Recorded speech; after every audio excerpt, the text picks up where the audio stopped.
قلب الناصر ينصرنا قلب الناصر ينصرنا قلب الناصر ينصرنا. أعوذ بالله من الشيطان الرجيم. بسم الله الرحمن الرحيم. الحمد لله رب العالمين، والصلاة والسلام على أشرف الخلائق أجمعين، سيدنا وسيد الأولين والآخرين، حبيبنا وحبيب إله العالمين، إمام المرسلين وخاتم النبيين، رحمة للعالمين، أبي القاسم المصطفى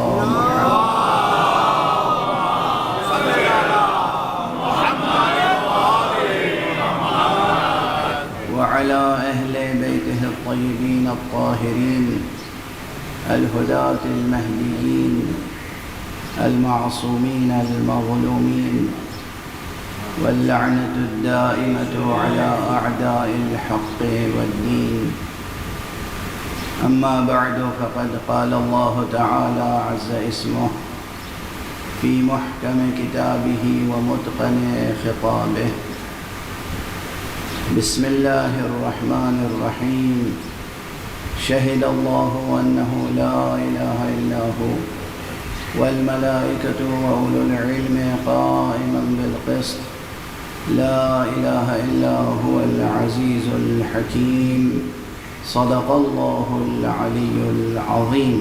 اللهم صل على محمد وآل محمد. ایک مرتبہ اور بلندتر صلوات. اللهم صل على محمد وآل محمد.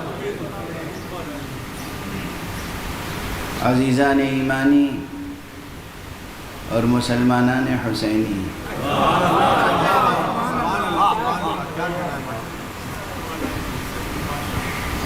قرآن حکیم کے سورہ مبارکہ آل عمران کی 18ویں آیت ہے. سورہ آل عمران یوں آپ کو یاد رہ جانا چاہیے کہ آپ آل عمران سے خوب واقف ہیں.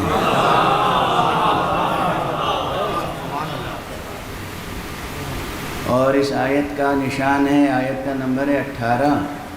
یہ اس لیے یاد رہ جانا چاہیے کہ کربلا میں 18 جوانان بنی ہاشم تھے. تو یہ سورہ آل عمران کی 18ویں آیت ہے جو میں مسلسل آپ حضرات کی خدمت میں تلاوت کرنے کی سعادت حاصل کر رہا ہوں. آیت شہد اللہ، شہد اللہ انہ لا الہ الا ہو. اللہ سبحانہ و تعالی گواہی دیتا ہے کہ کوئی معبود برحق نہیں ہے سوائے اس کے. والملائکۃ، اور ملائکہ بھی گواہی دیتے ہیں کہ کوئی معبود برحق نہیں ہے سوائے اس کے. وَأُولُو الْعِلْمِ، اور جو اولو العلم ہیں. اب اجازت دیجئے کہ میں اس کا ترجمہ یوں کر دوں کہ جو مالکان علم ہیں.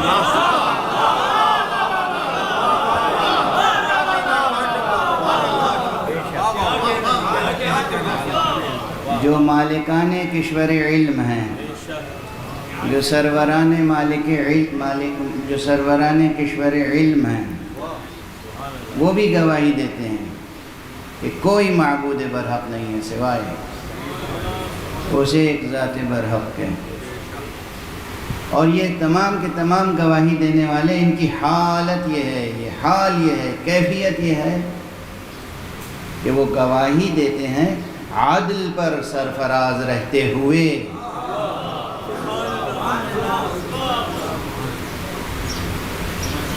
لا الہ الا هو العزیز الحکیم، کوئی نہیں ہے معبود برحق سوائے اس عزیز حکیم کے. گزارش کر چکا آپ کی خدمت میں کہ بظاہر اس آیت میں مضمون توحید ہے، مضمون وحدانیت ہے۔ اور اگر آپ حضرات کے حافظے پر بھروسہ کروں تو مجھے یہ یقین رکھنا چاہیے کہ آپ کے ذہنوں میں اس فقیر کا یہ جملہ محفوظ ہوگا کہ اصلاً یہ قرآن مجید وہ کتاب ہے جس کا موضوع ہی توحید ہے۔ یہ بہت اہم نکتہ ہے، یہ بہت اہم مسئلہ ہے کہ قرآن مجید اگر کوئی کتاب ہے تو پھر ہر کتاب کا کوئی ایک موضوع ہوتا ہے۔ آپ کسی لائبریری میں چلے جائیں، کوئی اسٹوڈنٹ، کوئی اسکالر، کوئی صاحب ذوق، کوئی اہل نظر کسی لائبریری میں چلا جائے، جس کتاب پر بھی انگلی رکھے گا، ہاتھ رکھے گا، اس سے پوچھے یہ کتاب کا موضوع کیا ہے، وہ ایک لفظ میں جواب دے گا۔ حالانکہ کتاب سینکڑوں یا ہزاروں صفحوں پر مشتمل ہوگی، اس میں بہت سی باتیں ہوں گی، بہت سے مضامین ہوں گے، بہت سے مسائل ہوں گے، بہت سے نکات ہوں گے، بہت سے لطائف ہوں گے، بہت سی دقیقہ سنجیاں ہوں گی، مگر اس کا موضوع کوئی ایک ہوگا۔ وہ کہہ دے گا یہ تاریخ کی کتاب ہے، یہ فزکس کی کتاب ہے، یہ ریاضیات کی کتاب ہے، یہ طبیعیات کی کتاب ہے، ایک لفظ میں جواب دے دے گا۔ تو اگر قرآن مجید ہاتھ میں لیں آپ اور پوچھے کوئی آپ سے کہ اس کا موضوع کیا ہے، تو تقریباً ایسا لگتا ہے کہ 1400 برس تک یہ مسئلہ طے نہ ہو پایا کہ قرآن مجید کا موضوع کیا ہے۔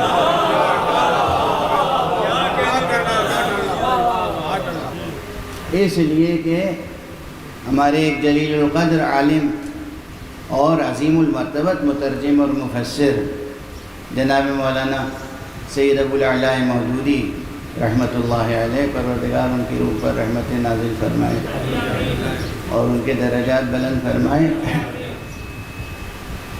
میں دل سے ان کی قدردانی کرتا ہوں۔ عظیم عالم تھے، مخلص تھے اور خدمت گزار اسلام و قرآن تھے، خدمت گزار اسلام و اہل بیت تھے، اور انہوں نے جب تفہیم القرآن لکھی تو اس کے شروع میں مقدمے میں یہ مسئلہ اٹھایا کہ اگر قرآن مجید کوئی کتاب ہے تو پھر اس کا کوئی ایک موضوع بھی ہوگا، تو ہمیں یہ جستجو کرنی چاہیے کہ اس کا موضوع کیا ہے۔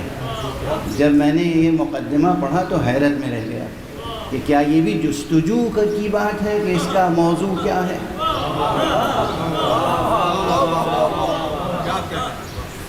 اور اس کے بعد چونکہ اس زمانے میں ایگزسٹنشیلزم جو ہے، جدیدیت اور جدیدیت کی فلسفیانہ اساس، فلسفے میں اور ادب میں وجودیت کا فلسفہ، ایگزسٹنشیلزم کا فلسفہ بہت عام تھا، اور اس میں مرکزی حیثیت، مرکزی اہمیت انسان کو دی گئی ہے۔ تو اس لیے غالباً یا اور کچھ اسباب و علل ہوں گے، انہوں نے یہ فیصلہ صادر کیا مختصر سی بحث کے بعد کہ قرآن مجید کا موضوع انسان ہے۔ یہ فقیر ان سے اختلاف کرتا ہے۔ میں نے تقریری اور تحریری دونوں طور پر یہ بات عرض کرنے کی کوشش کی ہے کہ قرآن مجید کا موضوع انسان نہیں ہے، قرآن مجید کا موضوع ہے توحید، توحید حق صمدی۔ اور از اول تا آخر عرض کر چکا ہوں، اس منبر پہ بھی عرض کر چکا ہوں گا 7-8 برس پہلے، از اول تا آخر، بسم اللہ سے لے کر والناس تک قرآن مجید میں ہزاروں لاکھوں کروڑوں مسئلے حیات اور کائنات کے بیان ہوئے ہیں، مگر تمام مسئلے ایک ہی اساس پر، ایک ہی بنیاد پر، ایک ہی محور پر طے کیے گئے ہیں، اور وہ ہے اساس توحید۔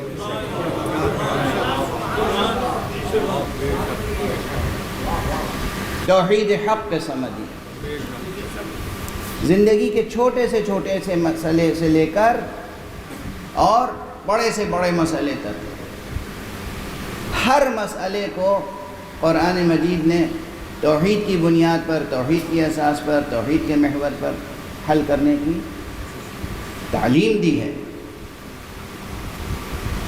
تو یوں تو پورے قرآن مجید میں موضوع ہی توحید ہے، لیکن بعض مقامات پر قرآن مجید میں یہ موضوع توحید اپنی پوری آب و تاب کے ساتھ نمایاں ہوا ہے۔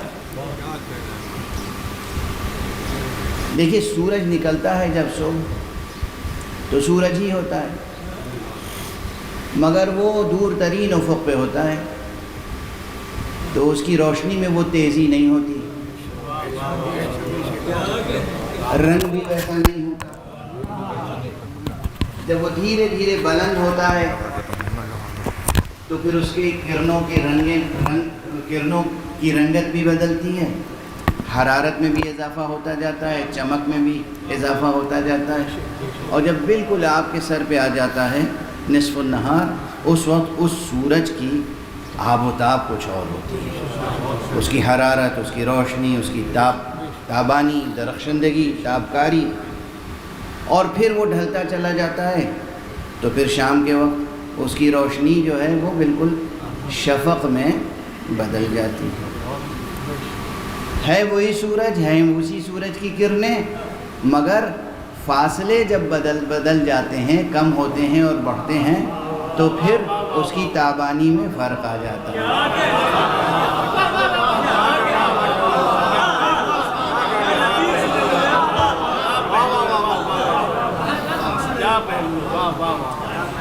تو اسی طرح کوئی حقیقت ہے۔ دیکھیں محسوس مثال دے کر آپ کے لیے بات روشن ہو گئی۔ قرآن مجید کی 6000 سے زیادہ آیتوں میں ہر جگہ توحید کی تجلی ہے، مگر بعض مقامات پر توحید کی درخشندگی بہت زیادہ نمایاں ہوتی ہے۔ ان مقامات میں سے ایک مقام یہ آیہ شہد اللہ ہے، اللہ خود گواہی دیتا ہے۔ گزشتہ گفتگوؤں میں یہ بھی عرض کیا جا چکا کہ خود لفظ شاہدہ جو ہے، اس میں ابن فارس نے تو یہ صراحت کی ہے۔ ابن فارس وہ شخص ہے کہ جو عربی زبان کا اتنا بڑا عالم ہے کہ لغت کے معاملے میں اس سے بڑا کوئی عالم، اس کی برابری کرنے والا نظر نہیں آتا۔ ابن فارس نے کتاب معجم و مقاییس اللغہ میں عربی کے روٹ ورڈز کے اندر چھپے ہوئے معانی کو بیان کیا ہے۔ تو اس نے کہا یہ شین، الشین والدال والہاء والدال، اس میں اصل يدل على الحضور، على حضور وعلم واعلام، اس میں 3 معانی ہیں۔ ایک ہے حضور، یعنی جسے آپ کہتے ہیں حاضر و ناظر ہونا، حضور، یا موجود ہونا، اور دوسرے معنی ہے صرف علم، شاہدہ گویا علمہ، اور تیسرے اعلام، شاہدہ یعنی جو علم اس کے پاس تھا اس کی گواہی دی، علم کا اظہار کیا، علم کو منتقل کیا۔ بعض دوسرے ارباب لغت نے اور محققین نے ایک معنی کا اور اضافہ کیا اور کہا کہ اس کے معنی قضاوت کے بھی ہیں، فیصلہ کرنا، شاہدہ یعنی فیصلہ کیا۔ اور ان تمام معانی کے شواہد قرآن مجید ہی کی آیتوں سے پیش کیے ہیں۔ اب وہ رفتہ رفتہ عرض کرتا چلا جاؤں گا، لیکن مجلس کے تقاضے بھی پورے کرنے ہوتے ہیں کہ یہ مجلس ہے۔ تو ایک فقرے میں عرض کروں کہ جب آپ عام طور پر بھی کسی قضیے میں، کسی مقدمے میں جج کے سامنے کھڑے ہوتے ہیں گواہی دینے کے لیے، تو یہ آپ کا ایک عمل تینوں معانی کا حامل ہوتا ہے۔ اگر آپ سچے گواہ ہیں، اگر کرائے کے گواہ نہیں ہیں، اگر سچے گواہ ہیں تو تینوں معانی، یعنی آپ گواہی دیتے ہیں، یعنی جو علم ہے آپ کے پاس اسے ظاہر کرتے ہیں، بیان کرتے ہیں، اعلام کرتے ہیں۔ جو علم ہے تو اس کا معنی علم ہے آپ کے پاس، اور علم وہی شمار ہوتا ہے کہ قاضی جج پوچھتا ہے یہ واقعہ آپ کے سامنے ہوا تھا، آپ نے دیکھا ہے، یعنی حضور آپ حاضر تھے۔ تو گویا ایک یہ فعل جو گواہی دینے کا ہے، شہادت دینے کا ہے، شاہد بننے کا ہے، اس میں تینوں معنی موجود ہیں۔ حاضر ہونے کے معنی بھی موجود ہیں، عالم ہونے کے معنی بھی موجود ہیں، اور علم کو منتقل کرنے یعنی اعلام کے معنی بھی موجود ہیں۔ اور کبھی کبھی آپ کی گواہی فیصلے کی بنیاد بن جاتی ہے۔ تو گویا قضاوت کے معنی سے قریب ہو گئے۔ دیکھیے ایک ایک لفظ پہ گفتگو ہو رہی ہے، اللہ کرے کہ 9 تاریخ تک مکمل ہو جائیں۔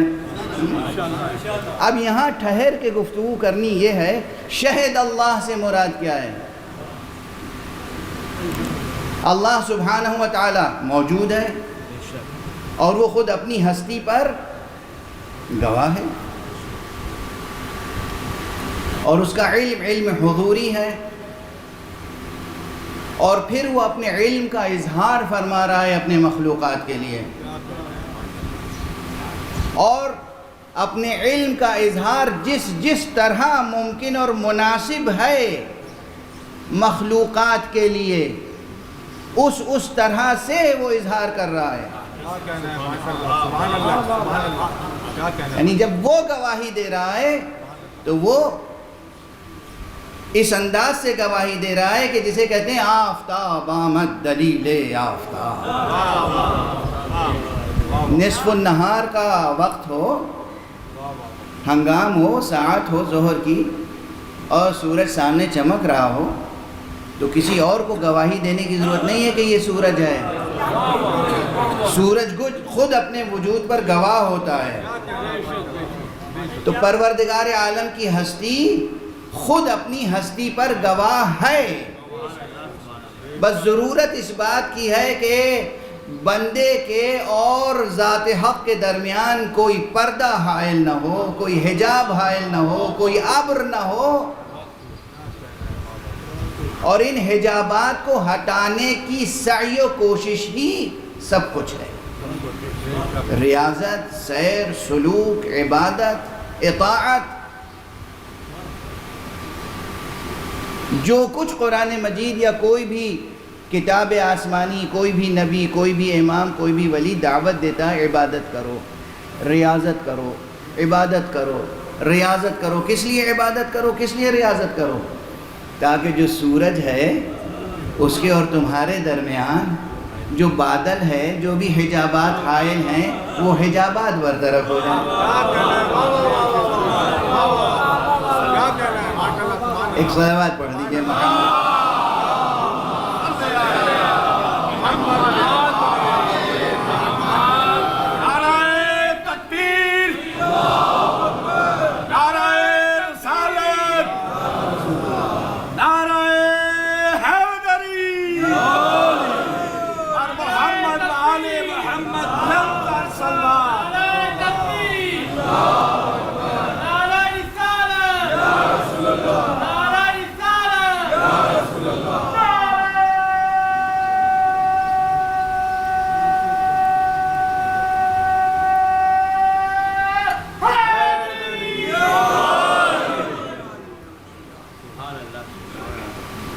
کل ہی غالباً میں نے عرض کیا تھا کہ یہ بھی واضح رہے کہ ریلیونس کیا ہے اس بحث کا۔ اولاً تو واقعاً یہ بحث ہمیشہ زندہ رہی ہے اور رہے گی۔ دوسرے یہ کہ اس وقت اس عہد میں جب ہم سانس لے رہے ہیں تو پوری دنیا میں شورش الحاد برپا ہے، اور انسان سے اس کی اصالت سلب کرنے کی کوشش کی جا رہی ہے۔ انسان سے اس کی اصالت سلب کرنے کی کوشش کی جا رہی ہے۔ انسان سے اس کا حضرت حق سبحانہ و تعالی پر یقین سلب کرنے کی کوشش کی جا رہی ہے۔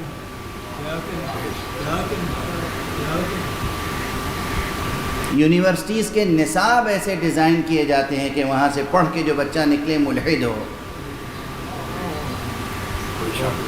وہ اللہ کا بندہ نہ رہ جائے، وہ کسی بھی سرمایہ دار کی کسی کل کا کسی مشین کا پرزہ بن کے رہ جائے۔ کیا کہہ رہے ہو؟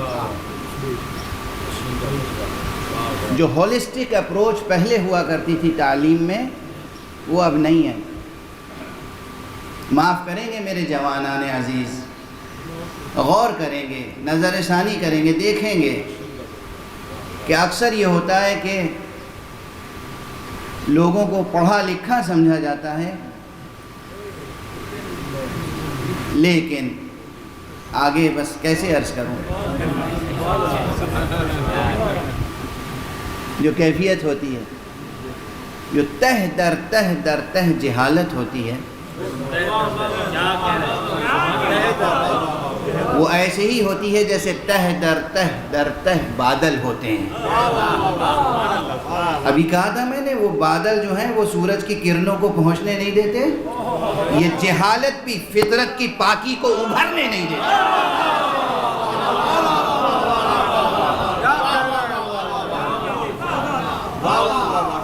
یہ جو فطرت پاکیزہ ہے، اس کے اندر جو روشنی ہے، معلوم ہے نا آپ کی فطرت کتنی پاکیزہ ہے؟ کس نے بنائی ہے یہ فطرت؟ یہ فطرت کس نے بنائی ہے؟ یونیورسٹیوں کے کورس جو ہیں ان پر بھروسہ نہ کیجیے گا، روزی روٹی کمانے کے لیے سیکھ لیجئے، مگر یہ نہ سمجھیے گا کہ بس کل علم یہی ہے۔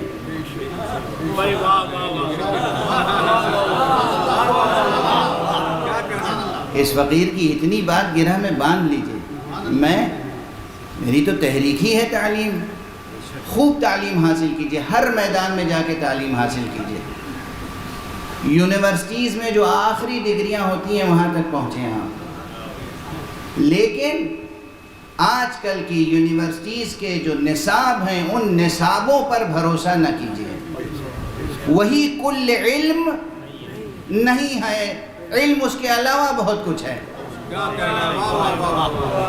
اگر اسی کو کل علم سمجھ لیا تو سمجھیے کہ تہ در تہ در تہ تاریک جہالتوں کے نیچے دب کے رہ جائیں گے۔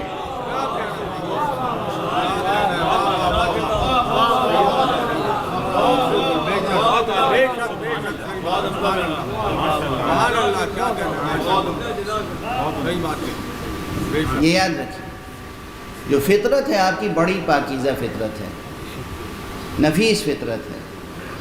اب میں بعض باتیں ممبر سے عرض کرتے ہوئے زبان لکنت کرنے لگتی ہے، لیکن مجبور ہوں کہ جو جدید دنیا ہے، بڑے بڑے ماہر تعلیم بنے بیٹھے ہوئے ہیں۔ ماہر تعلیم کہتے تھے ہم لوگ اس کو، کہتے تھے،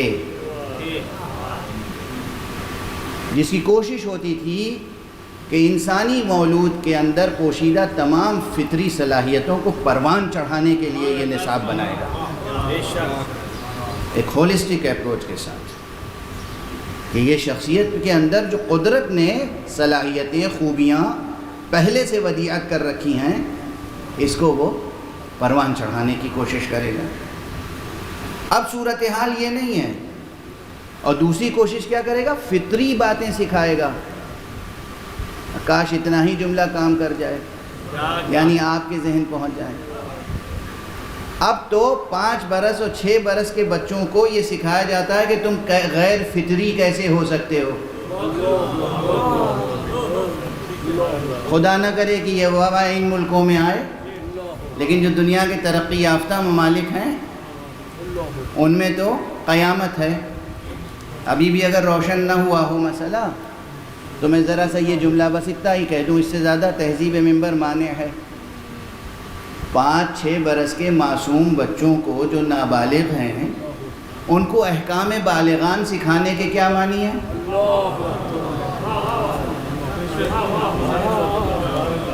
کیا معنی ہے؟ تعلیم کی خدمت ہے۔ یہ کوئی پازیٹیو انداز ہے سوچنے کا؟ یہ ماہر تعلیم ہونے کے یہ ثمرات ہیں؟ کیا کہہ رہے ہیں؟ چائلڈ سائیکولوجی سمجھنے کے یہ ثمرات ہیں؟ تہذیب شناسی کے یہ تقاضے ہیں؟ ثقافت شناسی کے یہ تقاضے ہیں. کیا پہلو ہے، واہ. یہ تعمیر انسانیت ہے یا انسانیت کی ہلاکت کے اسباب ہیں؟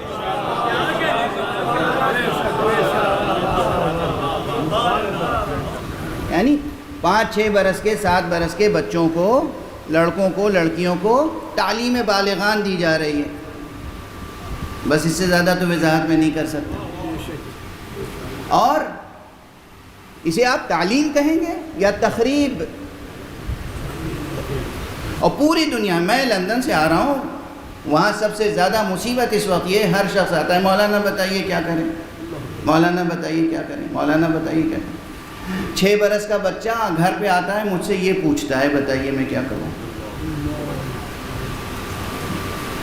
یہ تعلیم گاہیں ہیں یا یہ دنیا کے ویسٹرن کیپٹلزم کا جو نظام ہے اس کے فاسق و فاجر و گنہگار ظالم افراد نے ہائر کر کے ایسے مفکرین کو ایسا ڈیزائن کرنا چاہا ہے تعلیم کا نصاب کہ انسانیت تباہ ہو جائے،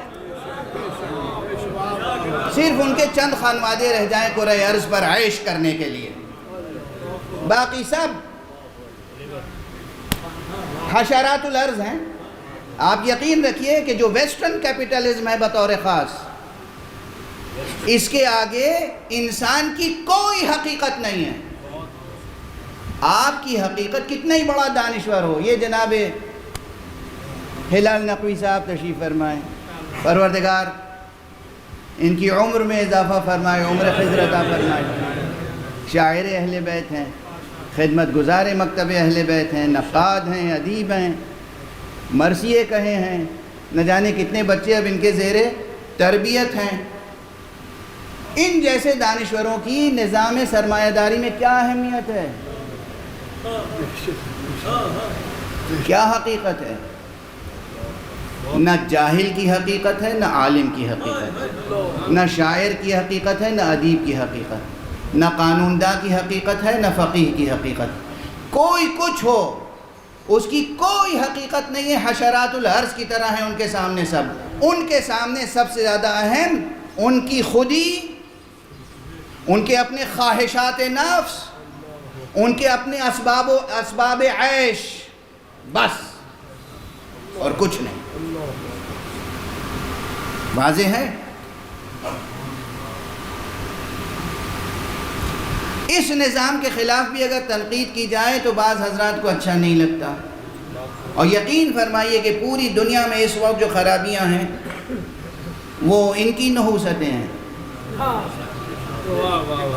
پوری دنیا جہاں بھی جو دہشت گردی ہو رہی ہے، جہاں بھی جو ٹیررزم ہو رہا ہے، جہاں بھی جو فتنہ اور فساد ہو رہا ہے، وہ اس کی جڑیں جا کے ویسٹرن کیپٹلزم میں تلاش کر لیجیے آپ. میں کسی ایک ملک کو نہیں میں ملزم قرار دے رہا ہوں، اور میں کسی ایک فرد کو بھی ملزم قرار نہیں دے رہا ہوں. واضح رہے. اگر کوئی تلملا اٹھے تو وہ اپنے ضمیر کا خود جائزہ لے.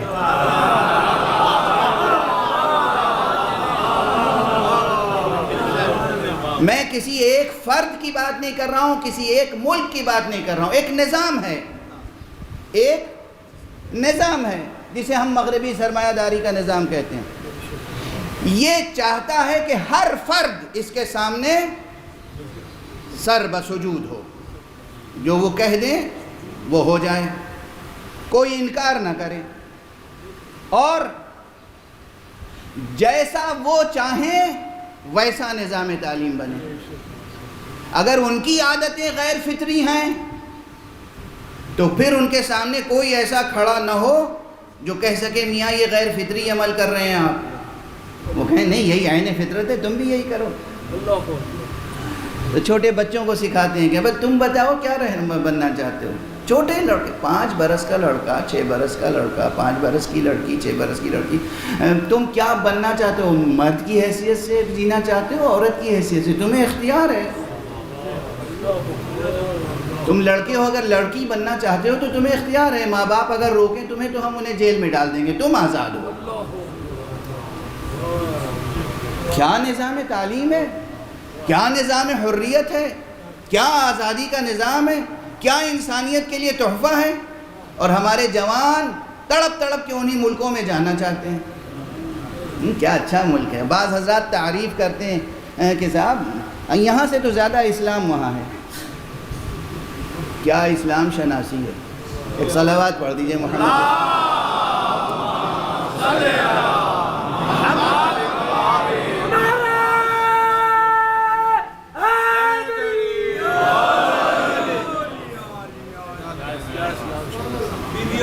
کیا اسلام شناسی ہے. اور تعجب تب ہوتا ہے، اب جانے دیجیے، یہ تعجب والی بات اس وقت نہیں ذکر کروں گا، دامن بیان کو سمیٹ لوں. اتنا کافی ہے آپ کے ذہن و ضمیر کو جھنجھوڑنے کے لیے.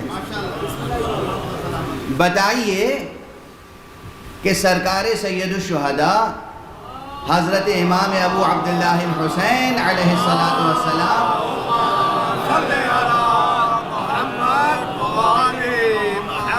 نے قیام کس لیے کیا تھا؟ اسی لیے تو کہ ایک نظام پیدا ہو رہا تھا جو غیر فطری تھا.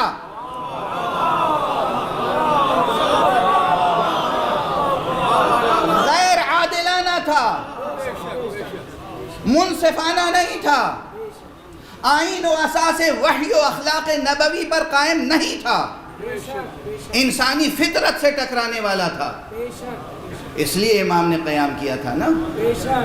تو امام کی یاد کے صدقے میں، امام کے ذکر کے صدقے میں ہمیں یہ حق حاصل ہونا چاہیے، اور ہمارے پاس یہ جرأت ہونی چاہیے کہ ہم دنیا کے بڑے سے بڑے باطل نظام کے سامنے کم سے کم حرف اعتراض بن کے تو کھڑے ہو جائیں.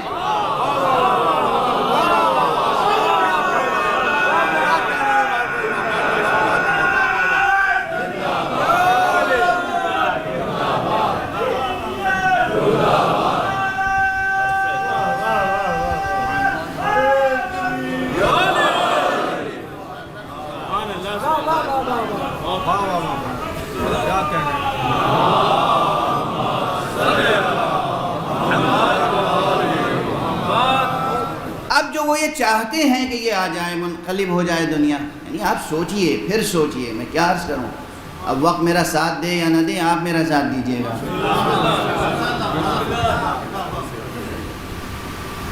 اقتصادی نظام کیسا بن رہا ہوگا دنیا کا، کس طرح سے، کس ذہانت کہوں یا شیطانت، کس شیطانت کے ساتھ، کس مکر کے ساتھ نظام بنائے جاتے ہیں افراد کو اسیر کرنے کے لیے، اور پھر پوری قوموں کو اسیر کرنے کے لیے، اور پھر اپنے علاوہ تمام دنیا کی قوموں کو تباہ کرنے کے لیے. جرأت سے کام لیجئے، جینے کا حوصلہ تو رکھیے.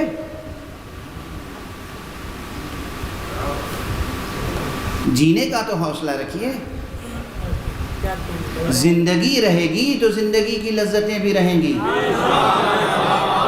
لذتوں کی فکر نہ کیجئے، جینے کی فکر کیجئے.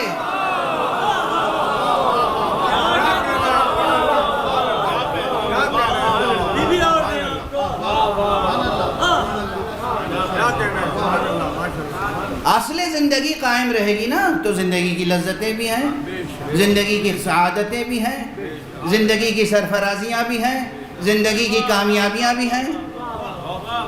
سب سے پہلے لذتوں کو لے کے اپنی زندگی نہ ہار جائیے. آپ انسان ہیں، سب سے پہلے آپ انسان ہیں، آپ انسان ہیں. اپنے گناہوں پر پردہ ڈالنے کے لیے پروگرام تو بناتے ہیں، یعنی تعلیمی پروگرام سے لے کر اقتصادی پروگرام سے لے کر سیاسی پروگرام تک، جس طرح کے بھی پروگرامز بنتے ہیں سب میں انسانیت کا سم قاتل موجود ہوتا ہے انسانیت کے لیے.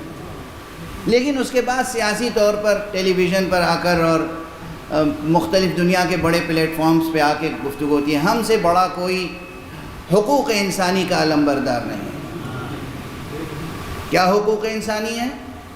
کیا آپ بچیوں کے سر پہ حجاب نہیں ڈال سکتے؟ واہ سبحان، یہ حقوق انسانی. حقوق انسانی، بچیوں کو حجاب نہیں پہنا سکتے. تمہیں عریاں ہونے کا حق ہے، ہمیں لباس پہننے کا حق نہیں ہے.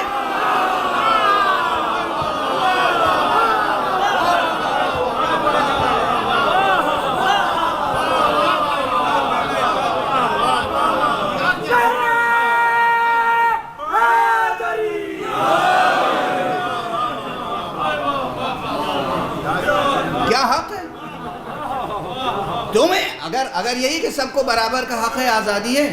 تم عریاں رہنا چاہتے ہو، عریاں رہو۔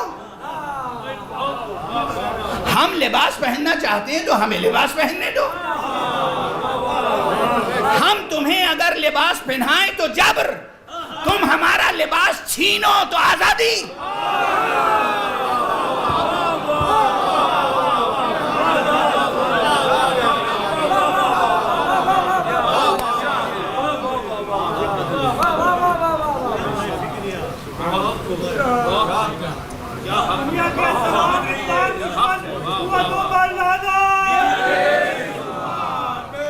لڑکیوں کا اسکارف نہیں پہن کے امتحان دے سکتی بچیاں، اسکارف پہن کے اسکول میں نہیں جا سکتی بچیاں۔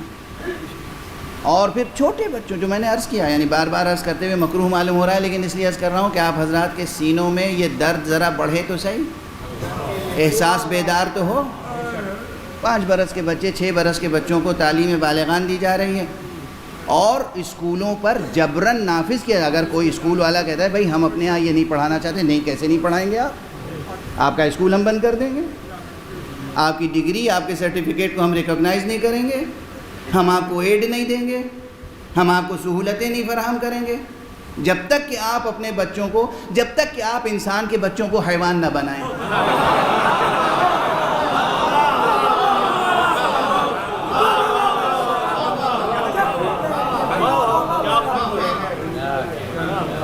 یہ جو دنیا کا موجودہ نظام ہے ابھر رہا ہے، اور دھیرے دھیرے وہ پھیلایا جا رہا ہے ہر چھوٹے بڑے ملک میں۔ سمجھ لیں کہ کہاں سے کہاں تک بات پہنچ رہی ہے۔ بے مہار ہیں ان کے جذبات، بے مہار ہیں ان کے عزائم، بے مہار ہیں ان کے منصوبے، اور کوئی رکاوٹ نہیں ہے، صرف 2 رکاوٹیں ہیں، یا فطرت پاکیزہ انسانی، یا اس پاکیزہ فطرت انسانی کی گواہی جس چیز پہ دیتی ہے، یعنی حقیقت حق وجود صمدی، اللہ کی حقیقت۔ فطرت کو وہ بدفعلیوں اور بدعمالیوں سے مسخ کرنا چاہتے ہیں، اور خدا کی حقیقت پر یقین کو مٹا دینا چاہتے ہیں۔ کون اعتراض کرے گا؟ اعتراض کون کرے گا؟ ظاہر ہے وہ لوگ اعتراض کریں گے جن میں ریلیجس سینٹیمنٹس ہوں گے، اس لیے پہلے ریلیجن کا مذاق اڑاؤ، بتاؤ کہ میاں یہ مذہب کیا ہے، خدا کیا ہے؟ There is no God, just enjoy your life۔ کوئی نہیں ہے خدا۔ یہ باقاعدہ اس کے بینرز لگا کے اشتہار کیے جاتے ہیں۔ کیوں؟ اس لیے کہ لیکن یہ ناکام ہوں گے انشاءاللہ۔ کیوں؟ تاریخ ہے، ہمیشہ جتنا بھی کوئی طاغوت وقت، کوئی سرکش، کوئی ظالم، کوئی فاسق، کوئی فاجر، جتنا بھی بلند ہو جائے، جتنا بھی بڑھ جائے، جتنا بھی مضبوط ہو جائے، اس کا لشکر جتنا بڑا ہو، اس کا خزانہ جتنا بڑا ہو، فرعون بن جائے، نمرود بن جائے، حامان بن جائے، شداد بن جائے، مگر وہ کسی ایک موسیٰ سے، کسی ایک ابراہیم سے، کسی ایک محمد سے، کسی ایک حسین سے ہار کے رہے۔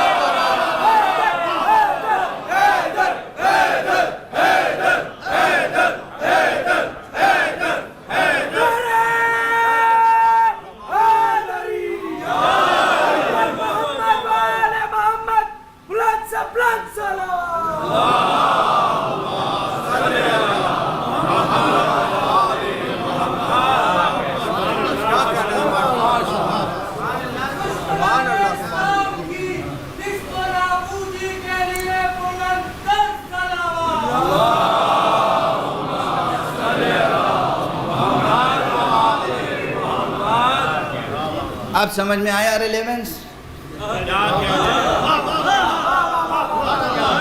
بتاؤ توحید پہ گفتگو ہو یا نہ ہو؟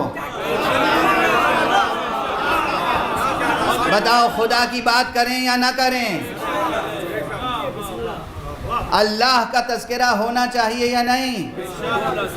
اور ایک ہی بیان میں دونوں ریلیونس قائم ہو گئے۔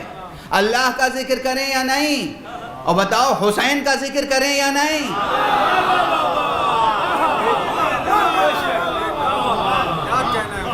جب بھی تخت حکومت پر بیٹھنے والا کوئی طاغوت خدا کو بھلانے کی کوشش کرے تو حسین کا تذکرہ کرو.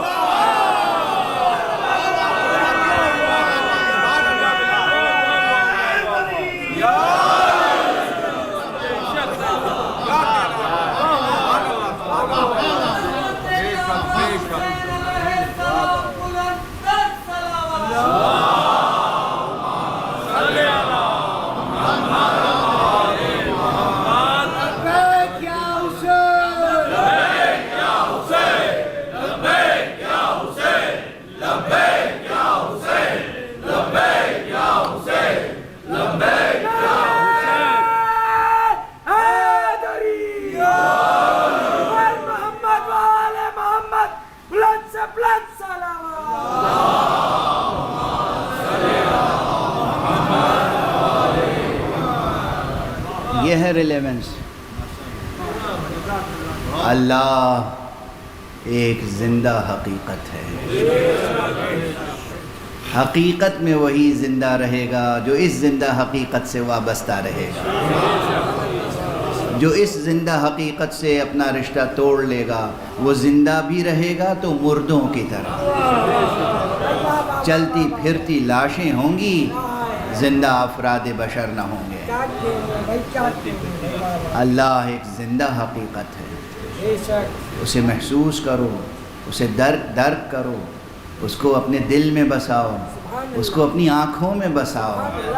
یہ واحد نامرئی شے ہے جو آنکھوں میں بسی رہتی ہے. وہ ہے نامرئی مگر آنکھوں میں بسی رہتی ہے. یہ حقیقت. شہد اللہ، اللہ خود اپنی ہستی پہ گواہ ہے. اور کس طرح گواہ ہے؟ تذکرہ کر دوں، کل پوری روایت نہیں ہو سکی تھی تو اس وقت مکمل کر دوں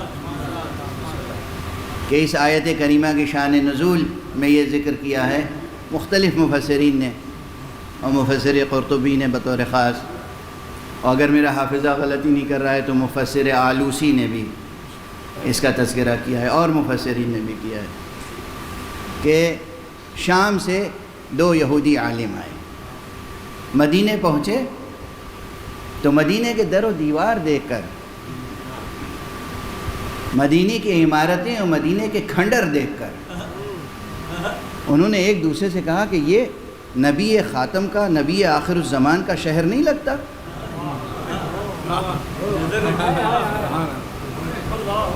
کہاں لگتا ہے، بالکل وہی شہر. داخل ہوئے، پوچھا، جستجو کی، لوگوں نے کہا ہاں محمد ابن عبداللہ صلی اللہ علیہ وسلم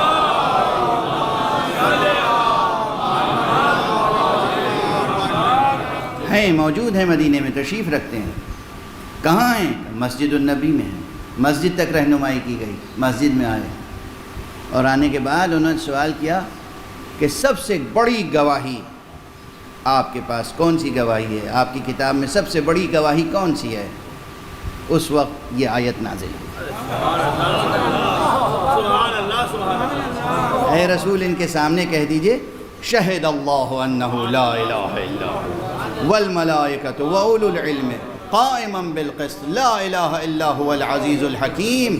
کیا آیت تھی کہ سنتے ہی وہ گویا کہ سجدہ ریز ہو گئے اور انہوں نے کہا اشہد ان لا الہ الا اللہ واشہد ان محمد رسول اللہ.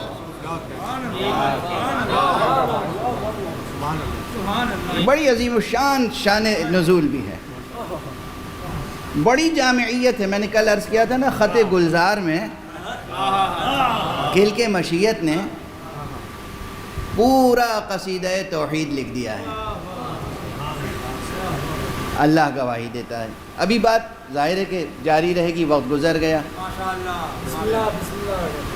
آیتوں کی قرأت کیسے کی جائے، اس کے اندر چھپے ہوئے معانی مزید کیسے پڑھے جائیں. میں نے وعدہ کیا تھا آپ سے کہ آج ایک مثال قرآنی پیش کروں گا جس سے معلوم ہوگا کہ پچھلی کتابوں میں ہمارے پیغمبر کا تذکرہ کیسے تھا.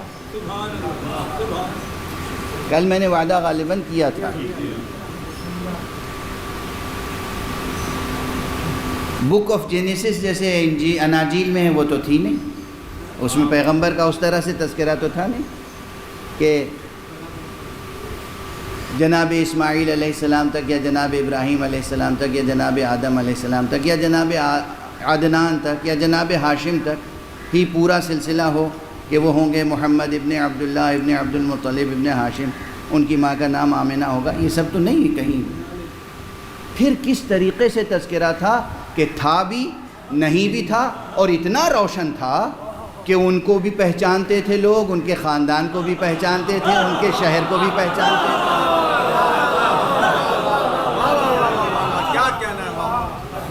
یہ ہے یا نہیں اہم بحث؟ کتنی دلچسپ ہے اور کتنی اہم، کتنی دلچسپ ہے اور کتنی اہم۔ اب قرآن مجید میں جس طریقے سے پہلے کتابوں میں کیوں کھل کے نام کیوں نہیں لیا جا سکتا تھا؟ خاندان کا، بنی ہاشم سے ہوں گے، عبداللہ کے بیٹے ہوں گے، محمد ان کا نام ہوگا، دوسرا نام ان کا احمد ہوگا، اور باقی ان کی تمام تفصیلات، اس لیے کہ علم دینے کا سلیقہ بھی عالم کے پاس ہونا چاہیے۔ اس پروردگار سے بڑا نہ کوئی عالم ہے، نہ اس سے زیادہ کسی کے پاس سلیقہ ہے۔ ابھی نظام تعلیم پر گفتگو ہو رہی تھی، ایک جملہ اور اس ضمن میں کہہ دوں یہاں پر کہ ہمارے بزرگ علماء، پرانے علماء ہر ایک کو شاگرد نہیں بناتے تھے، وہ اس کا حسب نسب بھی دیکھتے تھے، خاندانی بیک گراؤنڈ دیکھتے تھے، اس کا، اس کے باپ کا، اس کے دادا کا اخلاق کیسا تھا، اس کی ماں کا، اس کی نانی کا اخلاق کیسا تھا، اس خود بچے کے گھر کی پرورش کیسے ہوئی ہے۔ جب مطمئن ہو جاتے تھے کہ ظرف پاکیزہ ہے،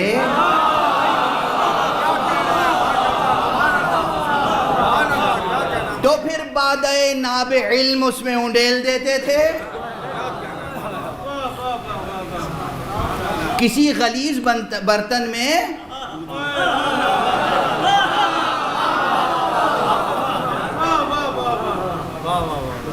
نفیس سے نفیس شربت بھی پھر نوشیدنی نہیں رہ جاتا، زہر ہو جاتا ہے۔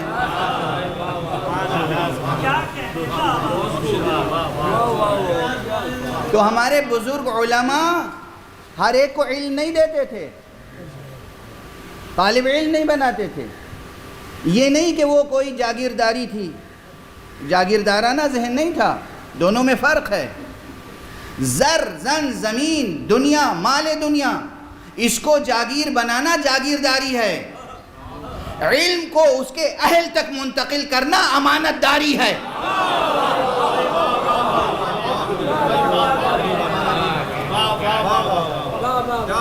جاگیر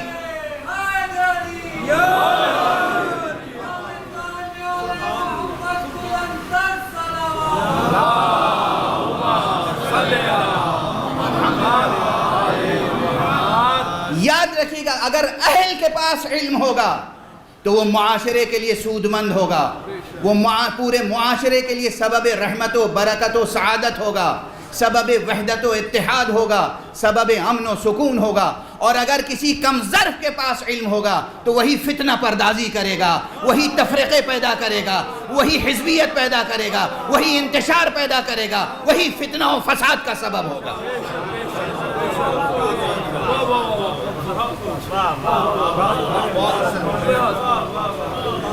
تو یہ چیز اس سے زیادہ کون بہتر سمجھتا ہوگا کہ علم کس طرح منتقل کیا جائے۔ اب کیسے کیسے محسوس مثالیں دوں، بالکل بازاری سی مثال دے دوں ایک، حالانکہ میں بازار وغیرہ سے مجھے کوئی سلیقہ نہیں ہے اس کا۔ جتنی نفیس شے بکتی ہے بازار میں، اتنے ہی زیادہ اس کے اوپر غلاف چڑھے ہوتے ہیں۔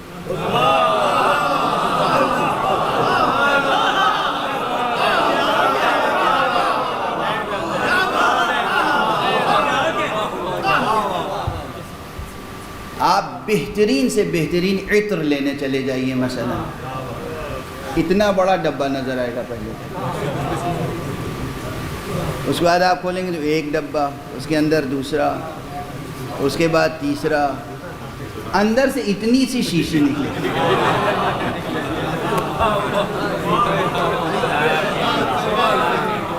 وہ اتنی سی شیشی ایسی ہوگی کہ اس کا اتنا سا عطر لگائیے گا تو وہاں تک خوشبو جائے گی.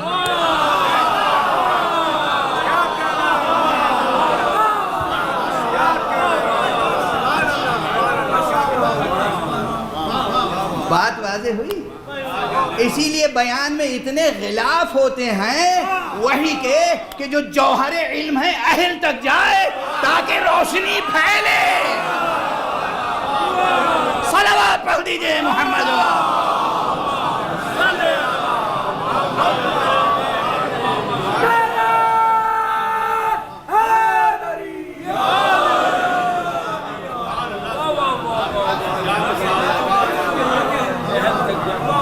تاکہ علم کی روشنی پھیلے. اہل کے پاس رہے گی بات تو علم کی روشنی پھیلے گی، نہ اہل کے پاس رہے گی وہ دوسروں کا چراغ زندگی بھی گل کر دے گا، روشنی کیا پھیلائے گا، اور نتیجتاً اپنا مستقبل بھی تاریک کر لے گا. تو اہل ضروری ہے. اس لیے بیان الہی ایسا ہوتا ہے کہ بیان کا بیان ہے، حجاب کا حجاب. اب اس کی ایک مثال، وقت حالانکہ گزر گیا، وقت بالکل گزر گیا، مگر میں کیا عرض کروں کہ ایک مقام دیکھ لیجئے، ایک مقام. بہت سی مثالیں دینے کا دل چاہ رہا تھا آج. اب بغیر کسی تمہید کے جب تک آپ کا ذہن تیار نہ ہو جائے مثال دینے سے بھی فائدہ نہیں ہوتا ہے.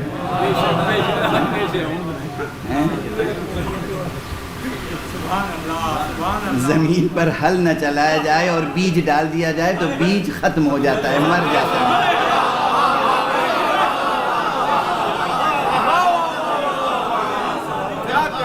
پھر وہ روئیدہ نہیں ہوتا، پھر وہ شجر سایہ دار اور شجر باربر نہیں بنتا. اس لیے پہلے ضروری ہے کہ زمین پر ہل چلایا جائے اور پھر اس کی مٹی کو نرم کیا جائے، پھر اس پہ تھوڑا سا پانی کا چھڑکاؤ کیا جائے، پھر اس میں بیج ڈالا جائے، پھر بات برابر کی جائے تاکہ وہ شجر سایہ دار اور شجر باربر بنے.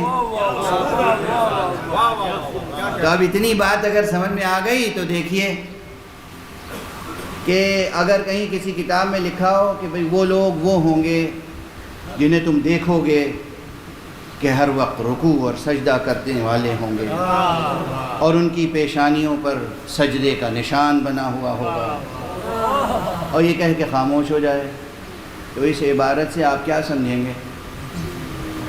کس کے بارے میں ہے یہ کس کے بارے میں؟ وہ لوگ ایسے ہوں گے کہ جیسے زمین میں کوئی دانہ بویا گیا ہو اور اس سے نرم نازک چھوٹا سا اکھوا پھوٹے، پھر وہ بڑھے، پھر وہ مضبوط ہو، پھر وہ بارور ہو، ایسا کہ بونے والے زارے خوش ہوں اور منکران نعمت الہی غیظ و غضب کا شکار ہو جائیں اور چپ ہو جائے. اس سے کیا سمجھ میں آئے گا؟ ہماری آپ کی کیا سمجھ میں آیا؟ کس کا تذکرہ ہے یہ؟ دنیا کی ہر قوم میں، ہر ملت میں، ہر قبیلے میں، ہر مسلک میں کچھ لوگ ایسے مل جائیں گے جس کے ماتھے پر نشان ہوگا.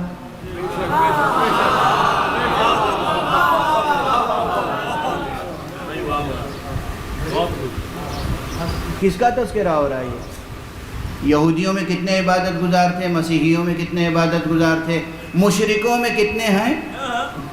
اب بتوں کے سامنے صحیح ماتھا تو ٹیکتے ہیں. اب صرف یہ بیان، اس میں کچھ نہیں ہے، نہ نام، نہ حسب، نہ نسب، نہ وطن، کچھ نہیں. کیا ہوا یہ تذکرہ؟ نص ہے، بیان ہے، دلیل ہے، کیا ہے یہ؟ تو کچھ نہیں، تو مبہم سا بیان ہے. قرآن کیا کہتا ہے؟ بسم اللہ الرحمن الرحیم، محمد الرسول اللہ والذین معه اشداء علی الکفار رحماء بینہم تراہم رکعا سجدا یبتغون فضلا من اللہ ورضوانا وفضلا یبتغون رضوان. ایک صلوات پڑھ لیجئے محمد.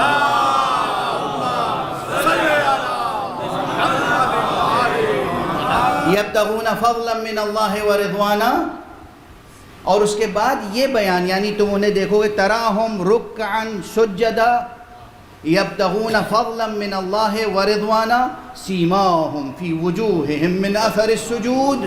تم انہیں دیکھو گے تو دیکھو گے کہ وہ رکوع کرنے والے ہیں، سجدہ کرنے والے ہیں، اپنے رب سے فضل الہی اور رضوان الہی کو طلب کرنے والے ہیں. ان کے چہروں پر، ان کی پیشانیوں پر سجدوں کے نشان ہیں. اس کے بعد کہتے ہیں ذالک مثلہم فی التوراۃ، یہ ان کی مثال ہے تورات میں.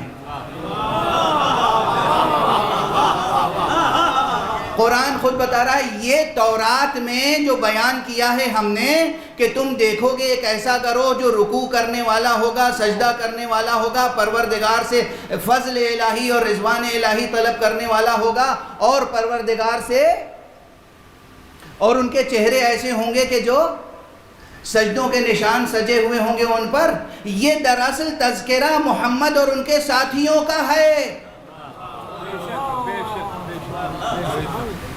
نہ نام ہے نہ نشان ہے. تذکرہ کس کا ہے؟ توریت میں ہم نے اس طرح محمد کا تذکرہ کیا اور محمد کے ساتھیوں کا تذکرہ کیا. نام نہیں آیا، صفات بیان کیے.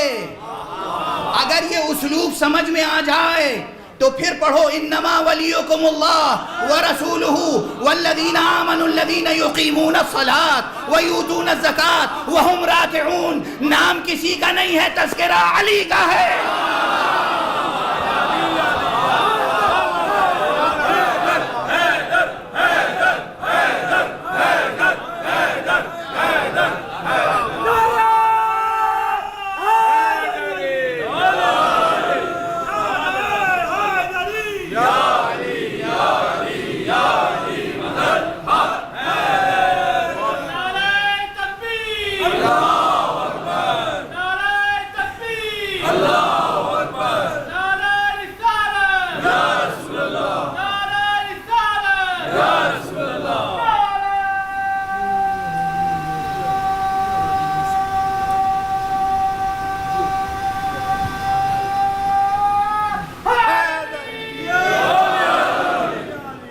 واضح ہے.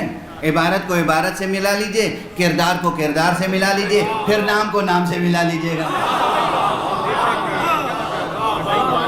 خود خدا کہہ رہا ہے، ارشاد فرمایا کہ ہم نے یہ مثال دی ہے کس کی؟ محمد رسول اللہ والذین معہ. محمد اپنے پیغمبر کی اور جو لوگ ان کے ساتھ رہنے ساتھی ہیں ان کی مثال کیا ہے؟ ذالک مثلہم فی التوراۃ. ان کی مثال تورات میں یہ ہے. کیا ہے؟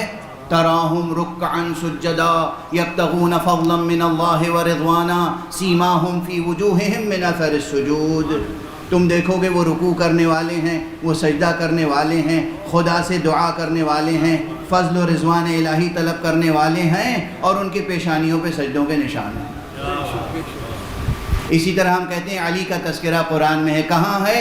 وہی دیکھ لو جہاں اللہ نے کہا ہے وہ ایمان لانے والے ہیں، وہ نماز قائم کرنے والے ہیں، وہ حالت رکوع میں زکوٰۃ دینے والے ہیں.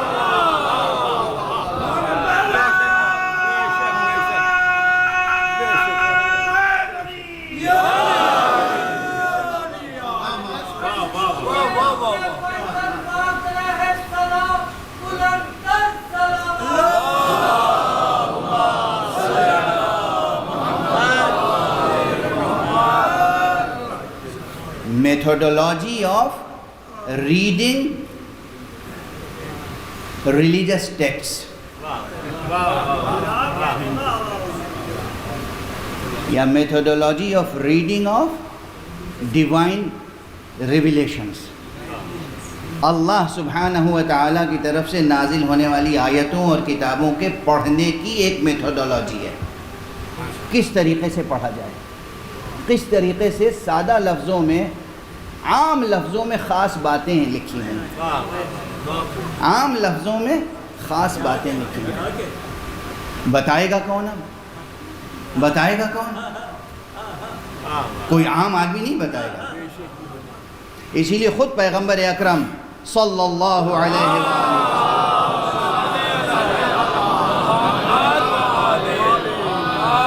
ارشاد فرمایا ہے کہ اللہ سبحانہ وتعالی نے ان اللہ سبحانہ وتعالی انزل علی هذا القرآن ومثلہ معہ، اللہ سبحانہ وتعالی نے میرے اوپر یہ قرآن نازل کیا ہے اور اسی کے مثل میرے ساتھ کچھ اور ہے۔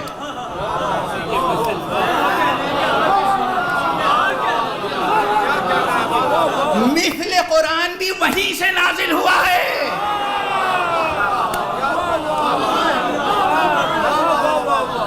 اور چیلنج کر رہا ہوں، کوئی اس حدیث کا انکار نہیں کر سکتا۔ اللہ نے قرآن نازل کیا وَمِثْلَهُ مَعَهُ، اور اسی کے ساتھ اس کا مثل نازل کیا ہے۔ یعنی جناب موسیٰ پہ توریت نازل ہوئی، یہ آیتیں نازل ہوئیں، جناب توریت نے انہی آیتوں کی تفصیل کی کہ تمہیں معلوم ہے ہارون، یہ جو لکھا ہوا ہے تراہم رکعن سجدہ، تم دیکھو گے کہ وہ رکوع کرنے والے ہیں، سجدہ کرنے والے ہیں، یہ ہر ایک کو نہ سمجھ لینا، یہ نسل ابراہیم میں آنے والے محمد مصطفیٰ کا تذکرہ ہے، اور وہ ایسے ہوں گے اور اس خاندان سے ہوں گے، اور وہاں ساری تفصیل موجود ہے کہ وہ عبداللہ کے بیٹے ہوں گے، یتیم در یتیم آمنہ ہوں گے، اور وہ آغوش ابو طالب کے پروردہ ہوں گے، ان کی ولادت شعب ابی طالب میں ہوگی، وہ مکے میں پیدا ہوں گے، ہجرت کر کے طیبہ جائیں گے، یثرب جائیں گے، یثرب کو طیبہ بنا دیں گے، مدینۃ الرسول بنا دیں گے، ساری تفصیل جناب موسیٰ نے ہارون کو اور اپنے دوسرے اوصیاء کو تعلیم فرمائی۔ اگر تعلیم نہیں فرمائی تو باقی یہودی علماء کے پاس اتنا علم کہاں سے آیا کہ مدینہ دیکھ کے پہچان لے یہ نبی آخر الزمان کا شہر ہے۔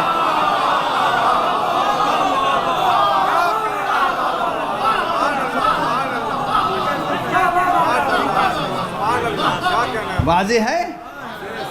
اسی طریقے سے قرآن مجید میں اور بھی مقامات ہیں، پانی کا تذکرہ بہت ہے قرآن میں، کنووں کا تذکرہ بہت ہے قرآن میں، تالابوں کا تذکرہ قرآن میں ہے، بہت سی چیزوں کا تذکرہ ہے، مگر ایک آیت اب اور اجازت دے دیجئے، سورہ مبارکہ ملک، تبارک الذی بیدہ الملک وہو علی کل شیء قدیر، اس سورہ مبارکہ کی آخری آیت پڑھ لیجئے، ارأیتم ان اصبح ماؤکم غورا فمن یأتیکم بماء معین، کیا تم نے غور کیا ہے کہ جب تمہارا آب زلال، جب پانی زمین میں جذب ہو جائے گا، غائب ہو جائے گا، تو دوبارہ کون پانی کو ظاہر کرے گا؟ عام آدمی کیا سمجھے گا؟ پانی کا تذکرہ ہے، پانی کے ختم ہو جانے کا تذکرہ ہے، دوبارہ پانی کے پیدا ہونے کا تذکرہ ہے، اور جب معصوم تشریح کرے گا کہے گا یہ عام پانی نہیں ہے، یہ سلسلہ رشد و ہدایت سے آخری امام کا تذکرہ ہے، کہ تم نے تذکرہ کیا ہے جب وہ پردہ غیب میں ہوگا تو ایک طویل مدت کے بعد پھر کون ہے جو اسے ظاہر کر کے سامنے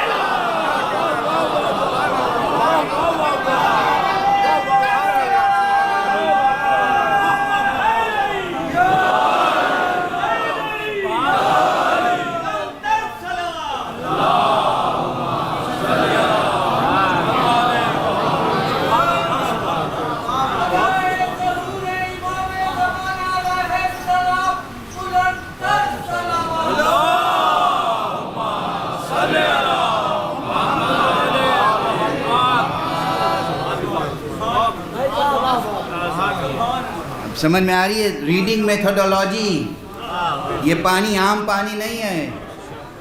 ارأیتم ان اصبح ماؤکم غورا، کیا تم نے غور کیا ہے، سوچا ہے، دیکھا ہے؟ دیکھا ہے بمعنی غور کیا ہے۔ ارأیتم، کیا تم نے سوچا ہے؟ کیا سوچا ہے؟ ان اصبح ماؤکم غورا، جب تمہارا پانی غائب ہو جائے گا، زمین میں جذب ہو جائے گا، فَمَنْ يَأْتِيكُمْ، پھر کون لے کر آئے گا؟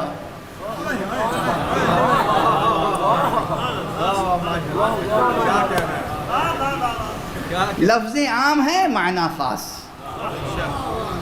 وہاں بھی لفظ عام ہے، معنی خاص۔ جس طریق، بالکل جس اسلوب سے توریت میں اللہ نے محمد اور ان کے ساتھیوں کا تذکرہ کیا صلی اللہ علیہ وآلہ وسلم،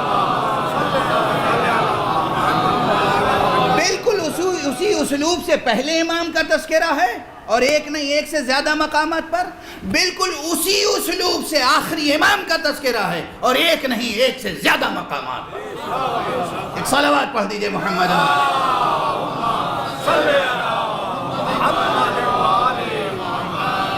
تصدیق کون کرے گا؟ اولو العلم قائما بالقسط، وہ بتائیں گے جو مالکان کشور علم ہیں کہ اس بیان سے مراد کیا ہے، اس آیت سے مراد کیا ہے، اس استعارے سے مراد کیا ہے، اس تشبیہ سے مراد کیا ہے، اس کلمے میں کیا معنی پوشیدہ ہیں، اس عام سے کون خاص مراد ہے، اس خاص سے کون عام مراد ہے۔ بس گفتگو تمام، گفتگو روک رہا ہوں۔ جو مالکان کشور علم ہیں وہ جب کسی کو اہل سمجھتے ہیں تو چاہے ظاہری طور پر ماحول بھی نہ ہو علم دینے کا مگر پھر بھی علم دے کے گزرتے ہیں۔ اسی لیے تو نیزے پر سرکار سید الشہداء کا سر قرآن مجید کی تلاوت کر رہا تھا۔ بس ایک فقرے میں آپ کی طبیعتیں منقلب ہو گئی۔ جو مالکان کشور علم ہیں، آج 3 محرم ہو گئی، کیسی بے چینی سے محرم کا انتظار رہتا ہے اور کس تیزی کے ساتھ محرم گزر جاتا ہے۔ ہم ہمیشہ روتے ہیں سرکار سید الشہداء کو، محرم میں زیادہ سے زیادہ گریہ کرنے کی کوشش کرتے ہیں، پھر بھی ہمیشہ یہی احساس رہتا ہے آقا آپ کی عزاداری کا حق ادا نہ ہوا۔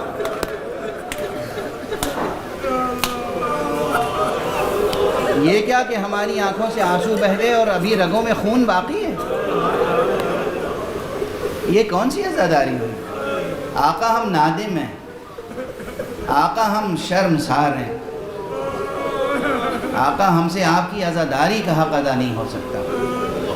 جو آپ نے قربانیاں دی ہیں، جو آپ کے اہل بیت نے قربانیاں دی ہیں، جو آپ کے اصحاب نے قربانیاں دی ہیں۔ آج 3 محرم ہیں، عموماً اصحاب باوفا کا تذکرہ ہوتا ہے، وقت کافی گزر چکا ہے، اس لیے بس 2-3 جملوں میں میں ایک جانثار کا تذکرہ کر دوں۔ یہ جانثار کوفے کے رہنے والے ہیں، مگر کتابوں میں ہے کہ صحابی رسول بھی ہیں، بعض نے تصریح کی ہے کہ صحابہ میں سے ہیں، اور بزرگ سن و سال کے مالک، ایسے بزرگ ہیں کہ کمر جھکی ہوئی ہے،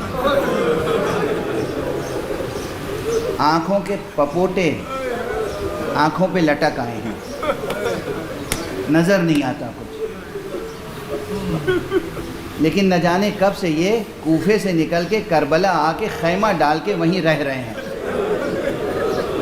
کیونکہ انہوں نے اپنے کانوں سے رسول کو یہ کہتے ہوئے سنا تھا کہ دیکھو میرا یہ بیٹا حسین سرزمین کربلا پہ قتل کیا جائے گا، تم میں سے جو اس وقت باقی رہ جائے اس کی نصرت میں بخل نہ کرے، اس لیے یہ آ کے وہاں رہ رہے ہیں خیمہ چھوٹا سا ڈال کے۔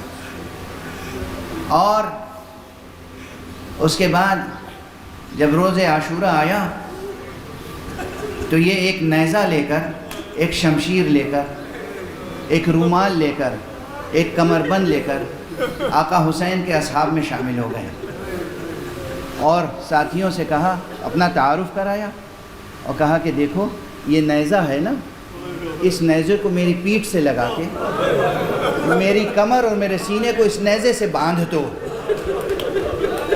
تاکہ میں سیدھا ہو کے کھڑا ہو سکوں، یہ رومال لو، یہ میرے پپوٹے اوپر اٹھا کے باندھ دو مضبوطی سے تاکہ میں دیکھ سکوں، اور اس طرح آمادہ ہو کر ہاتھ میں تلوار لے کر آقا حسین کی بارگاہ میں آ گئے۔ انس ابن حارث کاہلی، اور آگے کہا یا ابا عبداللہ، یا ابن رسول اللہ، رسول خدا کے فرزند اجازت ہے کہ میں آپ کے لیے جہاد کروں، آپ کے اوپر جان نثار کروں؟ تاریخ میں ہے، ارباب مقاتل نے لکھا ہے، ارباب تاریخ نے لکھا ہے، آقا حسین نے اس ضعیف العمر مجاہد کی ہمت مردانہ دیکھی اور اس کے بعد گریہ کرنا شروع کر دیا۔